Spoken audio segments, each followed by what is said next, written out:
기독교에서 가장 강조하는 단어가 무엇인가 한번 생각해 보시기 바랍니다. 기독교는 많은 걸 얘기하지만 그 중에 뭐를 가장 중요하게 얘기를 하고 있는가 한번 생각을 한번 해보시기 바랍니다. 저는 기독교는 자유를 가장 중요하게 생각한다. 자유. 그리고 그 자유는 은혜에서부터 왔다는 겁니다. 우리는 은혜로 구원을 받은 겁니다. 여러분, 구원이 무엇입니까? 구원은 모든 억압으로부터, 모든 속박으로부터, 영적인 속박, 또 정신적인 속박, 육체적인 속박으로부터의 자유를 의미하는 겁니다. 자유는 어떻게 얻은 겁니까? 은혜로 얻은 거예요. 그렇기 때문에 은혜를 모르는 사람은 자유를 누릴 자격이 없다. 이런 얘기가 가능해지는 거죠. 옛날 얘기 하나 하겠습니다. 호랑이가 구덩이에 빠졌어요. 그래서 나오려고 그 애를 썼는데 못 나오는 거예요. 며칠 동안 구덩이에 갇혀서 나오지 못하고 있는데 그 옆을 나그네가 지나가다가 그 장면을 봤어요.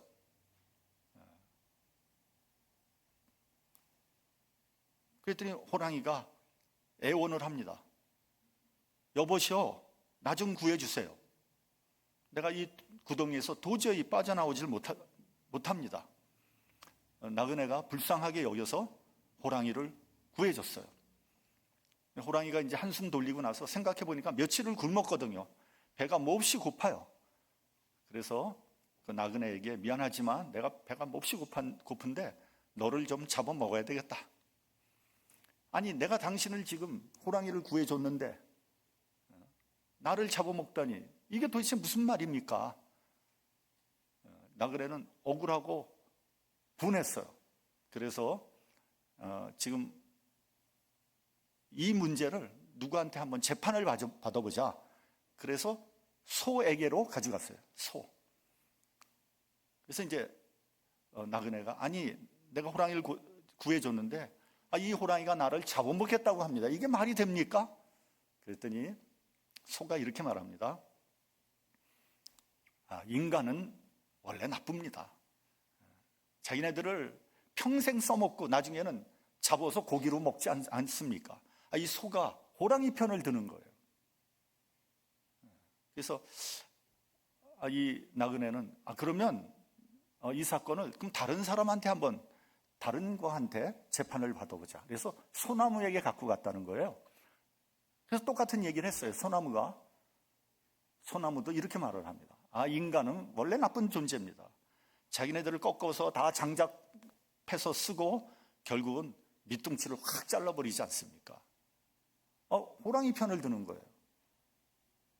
나그네는 그럼 우리가 딱 한 번만 더 3-4번 한 번만 더 재판을 받아보자. 그래서 이번엔 토끼한테로 가져갔어요. 그러면서 나그네가 얘기합니다. 아니, 이럴 수가 있습니까? 내가 호랑이 구해줬는데 호랑이가 나를 잡아먹겠다고 합니다. 이게 말이 됩니까? 호랑이는 내가 지금 배고파 죽겠는데 미안하지만 좀 잡아먹어야 되겠습니다. 토끼가 이렇게 말합니다. 이 사건은 굉장히 중요한 사건입니다. 그래서 현장 검증을 좀 해야 될 것 같습니다. 그래서 구덩이 있는 쪽으로 한번 다 가봅시다. 그래가지고 이제 호랑이하고 나그네를 구덩이로 데려갔어요. 그래서 자기가 그 상태를 좀 똑바로 보고 그 상태에서 자기가 재판을 내리겠습니다. 그래서 호랑이한테 당신은 어떻게 돼 있었다고요? 그러니까 호랑이가 구덩이를 쑥 들어가가지고 내가 이렇게 하고 있었다고 그랬더니 토끼가 하는 말이 자, 이제부터 당신들 알아서 하세요. 처음으로 다시 돌아갔으니까 당신들 알아서 결정하세요. 그러고 갔다는 거예요. 은혜를 잃어버린 사람은 자유를 누릴 권리가 없다는 이야기입니다. 성경의 주제는 속박에 놓여 있는 인간을 구원하는 이야기예요. 구약은 애굽의 속박으로부터 이스라엘 백성을 구하는 이야기라면 신약은 죄의 속박으로부터, 마귀의 속박으로부터 인간을 구원하는 스토리입니다. 인간은 누구나 자유할 권리가 있습니다. 소위 인권이라고 하죠. 이 인권은 하나님으로부터 왔다는 거예요. 이게 소위 천부 인권설 아닙니까? 그렇기 때문에 누구나 자유할 권리가 있는 거예요. 종도 자유할 권리가 있고요. 여성도 자유할 권리가 있는 거예요. 그래서 성경은 이러한 인간 해방에 지대한 영향을 끼쳤습니다. 어찌 보면 한국이라는 사회를 근본적으로 바꾸어 놓은 것도 바로 이 기독교의 영향이다. 저는 그렇게 생각을 합니다. 한국이 과거에 얼마나 보수적인 신분 사회였습니까? 양반 쌍놈 차별했고요. 여성, 남성 아주 차별이 심하지 않았습니까? 신분의 차이는 뛰어넘을 수 없는 벽과 같은 거예요. 제가 저희 집안 이야기를 좀 하겠습니다. 뭐 들은 분들도 다 계시겠지만 한 분만 더 들어주세요. 예. 저희 고향은 경상북도 안동 하회 마을입니다. 낙동강 상류 하회 물 하자에다가 돌 회자예요. 물이 돈다. 낙동강 상류 이렇게 물이 도는 곳이에요. 참 아름다운 곳입니다.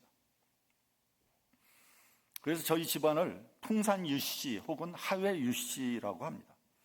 임진왜란 때 영의정을 했던 서해 유성룡 대감의 후손입니다.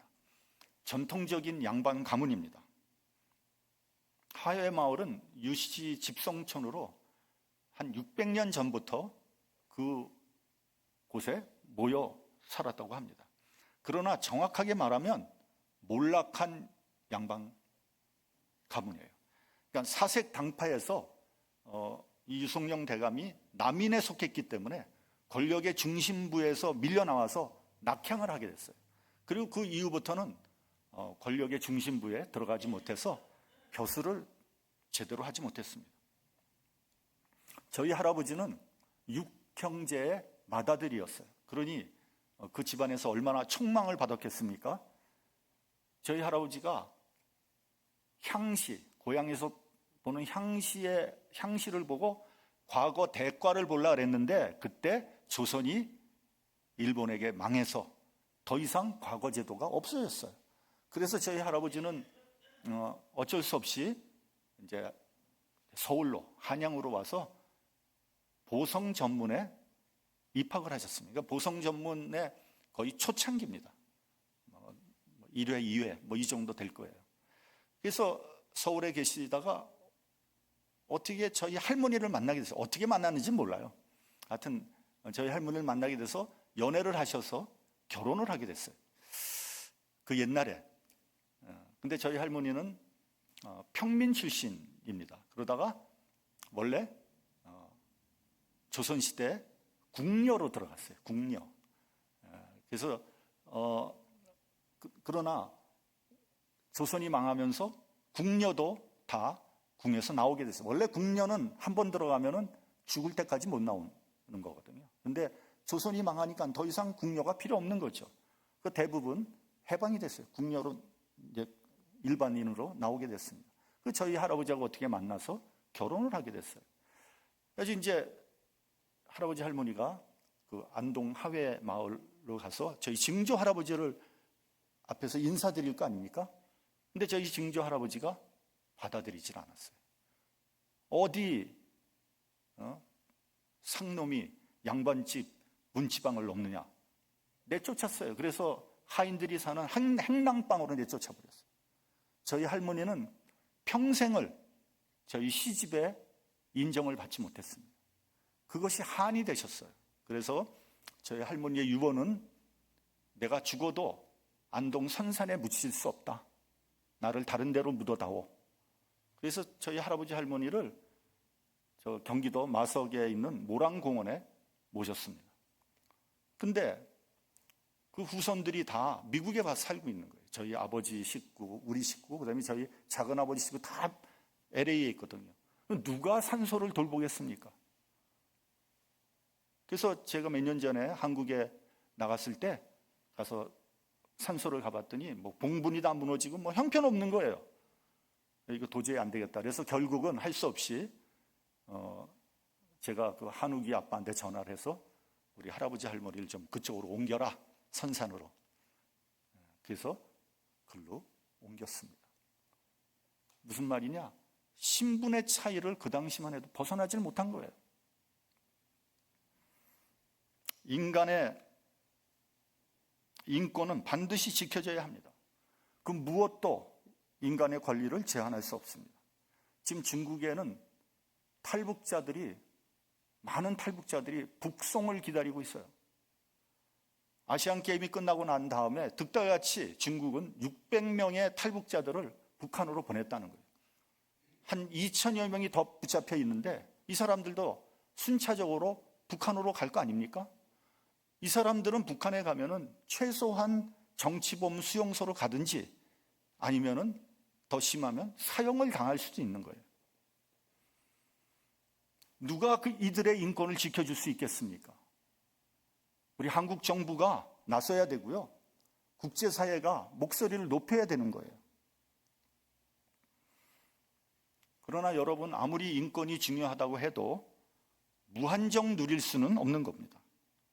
권리를 주장하기 위해서는 책임을 져야 되는 거죠. 책임지지 않는 자유는 누릴 수 없습니다. 예를 들면 살인자의 인권을 왜 지켜줘야 됩니까? 그렇죠? 아니, 다른 사람의 목숨을 빼앗은 살인자가 무슨 인권을 주장할 수 있겠어요?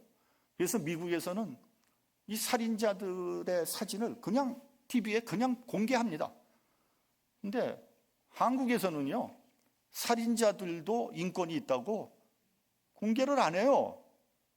그것도 뭐 공개를 하려면 뭐 심의를 해야 된다나요? 어찌 보면 한국이 미국보다도 인권을 더 생각하는 나라가 됐는지 모르겠어요. 루즈벨트 대통령은 4가지 자유를 말했습니다. 첫째는 언론과 의사표현의 자유예요. 말하는 자유가 필요하다는 거죠. 두 번째는 종교의 자유가 필요하다. 누구나 어떤 사람이나 자기가 원하는 종교를 믿을 수 있다, 이런 얘기 아닙니까? 세 번째는 결핍으로부터의 자유예요. 여러분, 경제적으로 궁핍하면요 자유롭지 않습니다. 네 번째는요 공포로부터의 자유예요. 어떤 국가기관이나 어떤 권력기관이나 어떤 힘 있는 사람이 어떤 사람을 억압하거나 공격하면 안 되는 거예요. 물리적인 공격 안 된다는 거예요. 소위 정치적인 자유를 얘기하는 거죠. 이 4가지 자유가 있을 때 그 사람이 진정한 자유인이다, 이렇게 말할 수 있는 겁니다. 사람이 자유롭게 사는 것 같지만 노예로 살아가는 사람들도 많아요. 일반적으로 정치, 사회적인 노예가 있습니다.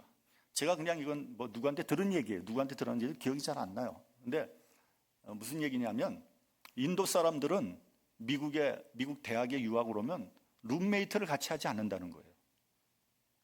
왜냐하면 인도는 지금도 엄격한 신분 격차가 있기 때문에 그렇다는 거예요. 그래서 만약에 대학 그 룸에서 2사람이 인도 사람이 같이 사는데 한 사람은 높은 신분이고 한 사람은 낮은 신분이라면요, 낮은 신분에 있는 사람들이 모조리 일을 다 해줘야 된다는 거예요.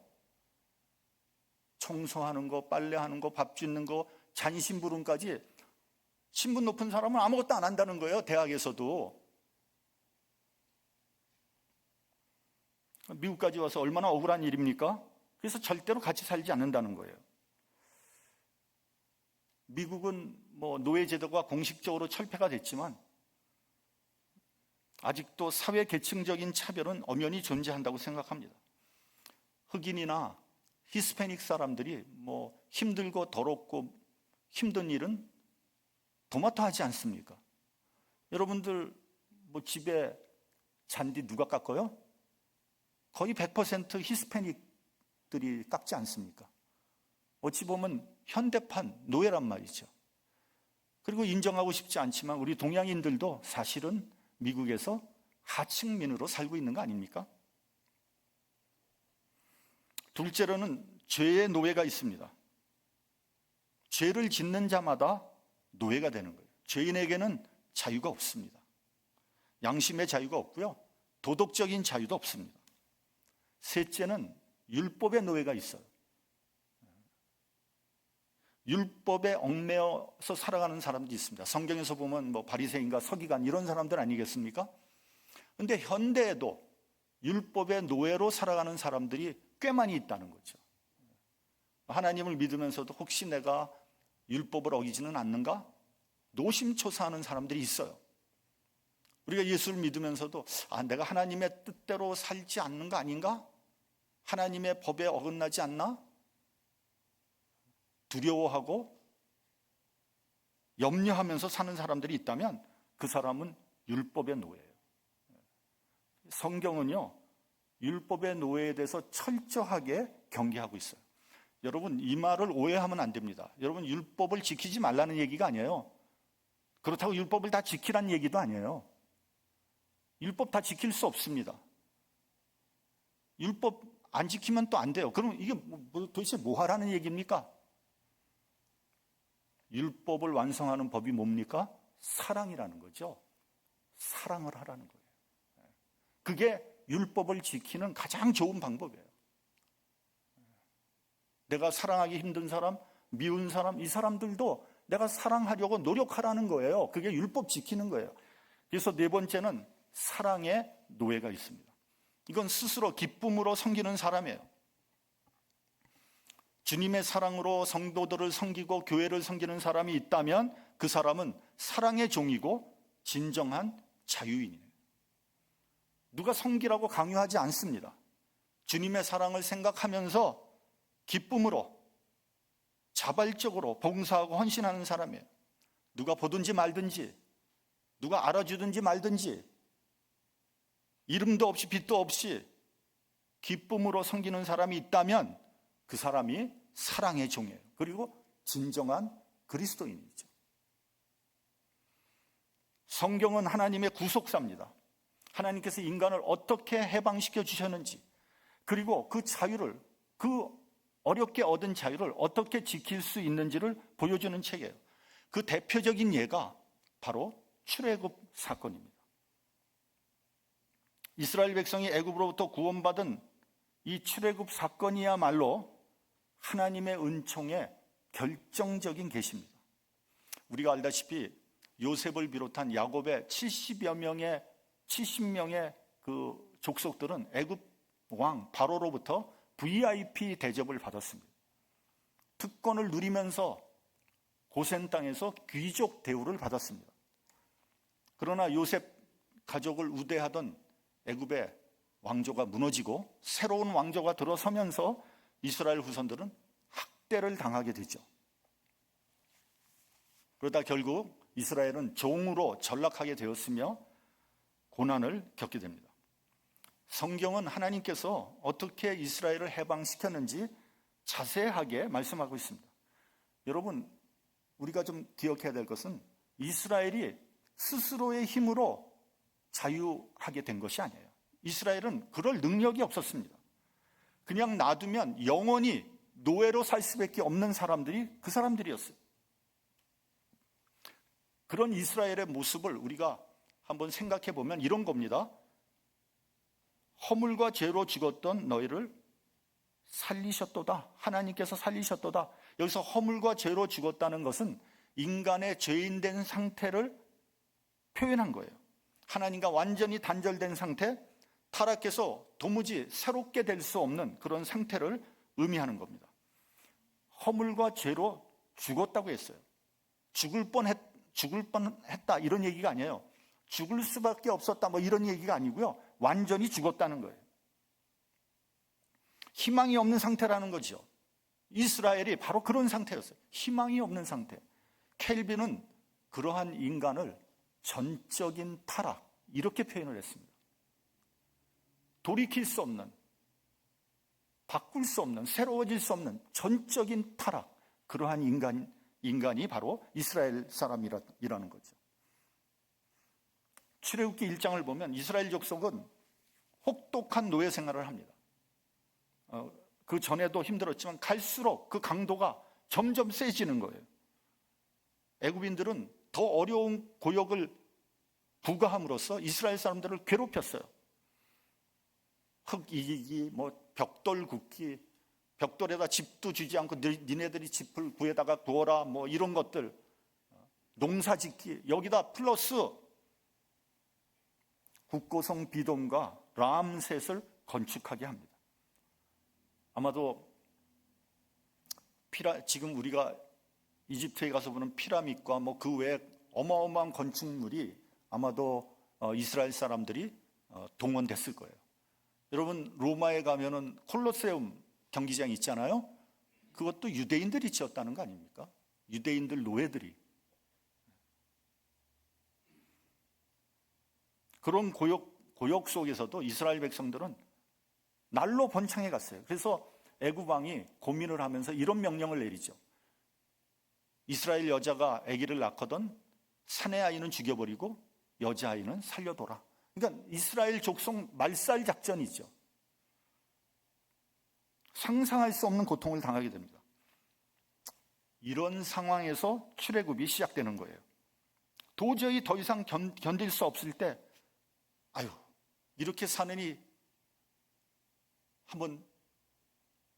이렇게 사느니 차라리 죽는 게 낫겠다.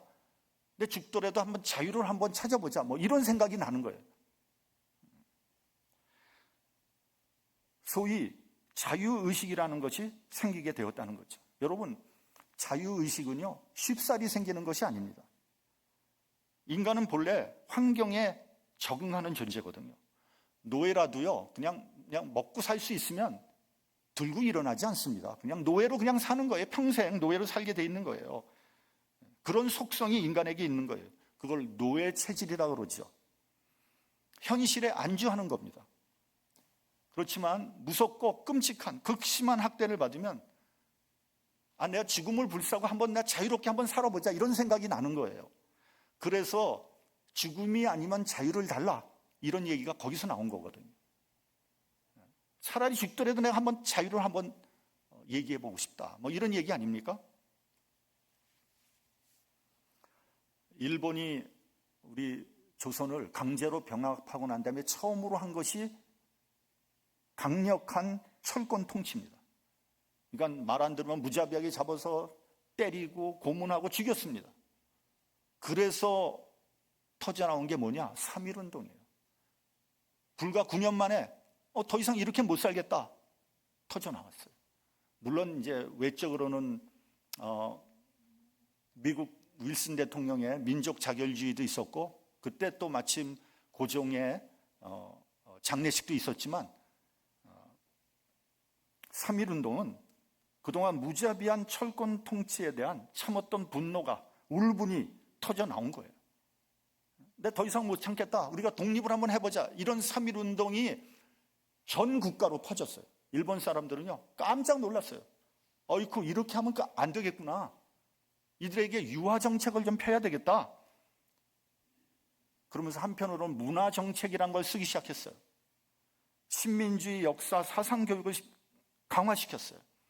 그러니까 이런 거예요. 너희 조선인들은 안 돼.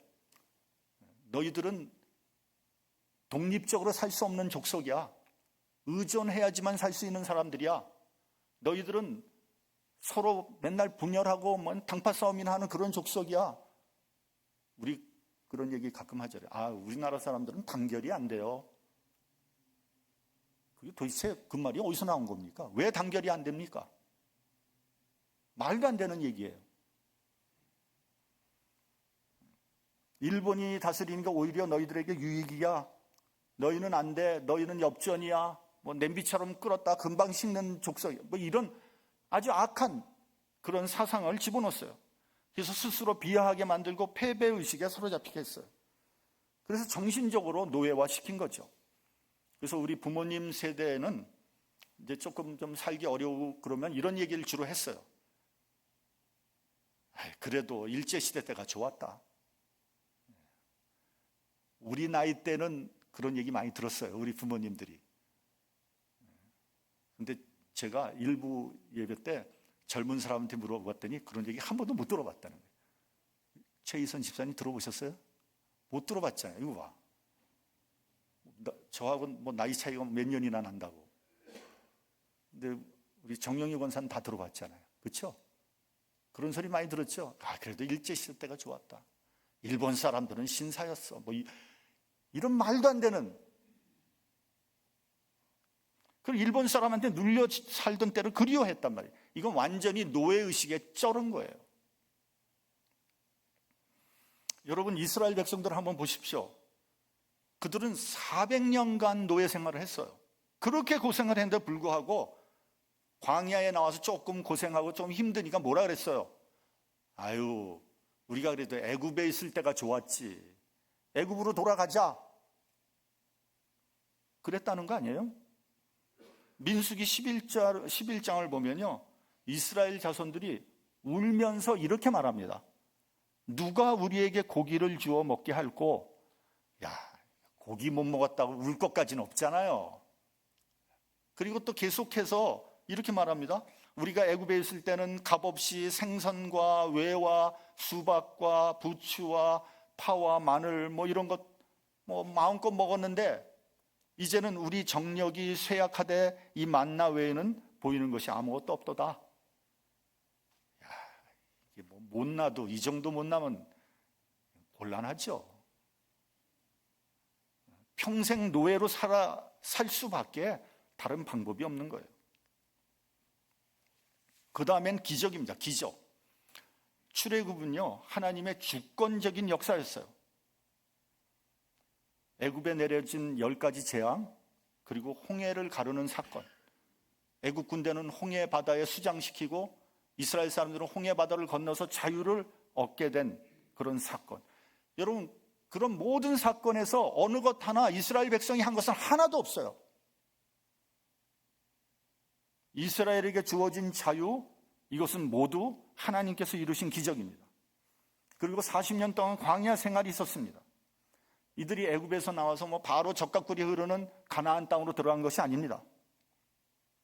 무려 40년 동안 광야에서 시련을 겪어야 했습니다.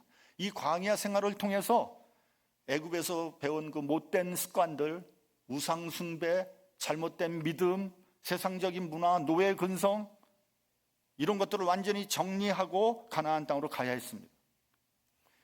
여러분, 우리나라도 1945년 일본으로부터 해방이 됐잖아요. 생각해 보니까 해방이 된 지 거의 80년이 다 돼가고 있습니다. 근데요, 우리나라가 해방을 위해서 한 것은 아무것도 없습니다, 여러분. 아무것도 없어요. 일본이 태평양 전쟁에서 패퇴했고요. 미국에 무조건 항복을 하면서 우리는 해방을 맞게 된 거죠.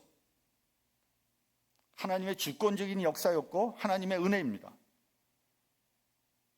제가 젊었을 때는요, 일본은 우리가 감히 쫓아갈 수 없는 선진국이었죠. 정말 비교할 수가 없었죠. 그 일본은 미워했지만 일제는 엄청나게 좋아했습니다. 일제라 그러면 아주 사족을 못 썼어요. 그 당시에. 일제시대를 그리워하는 사람들도 많았습니다. 패배의식으로 가득 찼었어요. 일본에 대해서 주눅이 들었어요. 컴플렉스가 있어요. 그런데 지금 젊은이들은요, 일본에 대해서 컴플렉스가 전혀 없다는 거예요. 제로. 오히려 우리나라가 일본을 추월했다고 생각한다는 거죠. 감사한 일이고 자랑스러운 일입니다. 그렇다고 해서 교만해서는 안 돼요.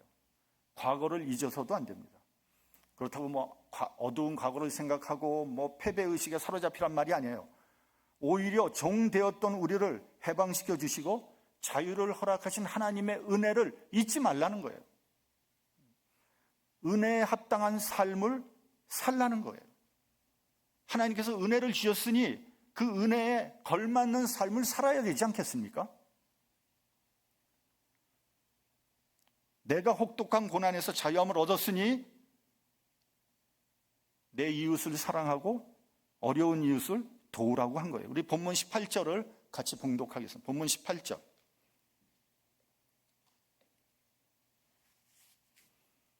자, 시작.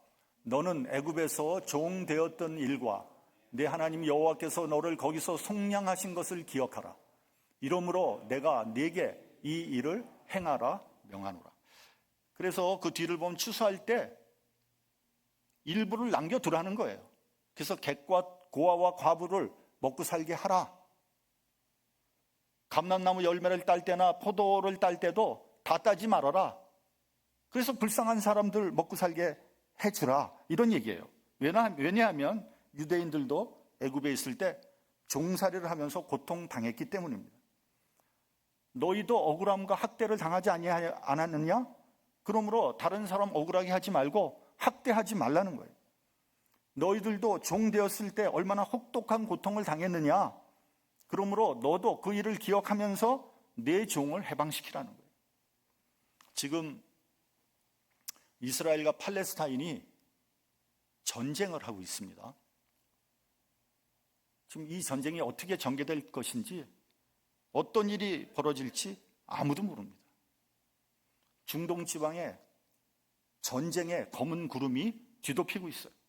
어쩌면 중동 지방 전체가 이 전쟁에 휩싸이게 될지도 모릅니다. 그렇게 되지 않아야 되지만 말이죠. 물론 하마스가 기습적으로 테러를 일으키고 수많은 민간인들을 죽이고 포로로 끌고 갔어요. 천벌을 받아 마땅합니다. 하나님께서 심판하실 거예요. 그렇다고 이스라엘이 다 잘했습니까? 왜 그들이 이런 일을 저지른 겁니까? 그동안 무자비하게 억압하고 압박한 거 아닙니까? 그들의 인권, 그들의 자유 무자비하게 억누른 거 아니에요? 이게 터진 거 아닙니까? 저는 이스라엘 사람들이 오늘 신명기 본문의 말씀을 한 10번 정도 읽었으면 좋겠어요. 안 읽겠지만 말이죠. 말씀을 지키고 하나님을 사랑하고 이웃을 사랑할 때 진정한 자유를 누릴 수 있어요. 나는 자유를 누리고 이웃은 그렇게 무자비하게 억누르면 그게 어떻게 자유라고 얘기할 수 있습니까? 자유를 얻는 것보다 자유를 지키는 것이 더 어렵습니다. 자유를 지키기 위해서 하나님의 은혜를 기억하고 자유를 베풀어야 되지 않겠습니까? 저는 우리나라가 북한과의 관계도 마찬가지라고 생각합니다. 북한 공산주의 밉죠. 무너져야 되죠. 북한이 일으킨 6.25 사변 우리가 잊어서는 안 되죠. 수많은 사람들이 죽었지 않습니까? 하나님께서 심판하실 겁니다. 그렇다고 우리나라가 다 잘했습니까? 전 그렇게 생각하지 않아요. 여러분, 만약에 북한 사람들이 굶어 죽는다면 우리는 어떻게 해야 될까요? 만약에 탈북한 사람들이 중국에서 고통받고 유리방황하고 죽어간다면 우리는 어떻게 해야 될까요? 그럼 우리 나하고는 상관없으니까 알아서 하든지 말든지 해야 되는 겁니까? 여러분, 성경은요 그리스도인만 도우라고 그러질 않았어요. 어려운 사람들, 불쌍한 사람들, 가장 작은 사람들에게 냉수 한 컵을 주는 것이 곧 나에게 하는 것이라고 주님께서 말씀하셨습니다. 우리는 미국에서 편하게 잘 먹고 잘 살고 등 따숩고 배부르니까 상관없다 이렇게 생각하시면 그 사람은 그리스도인이라고 말할 수 없습니다. 우리가 어렵고 힘든 사람을 자발적으로 돕는 사랑의 종이 되시기를 주님의 이름으로 축원합니다. 기도하겠습니다.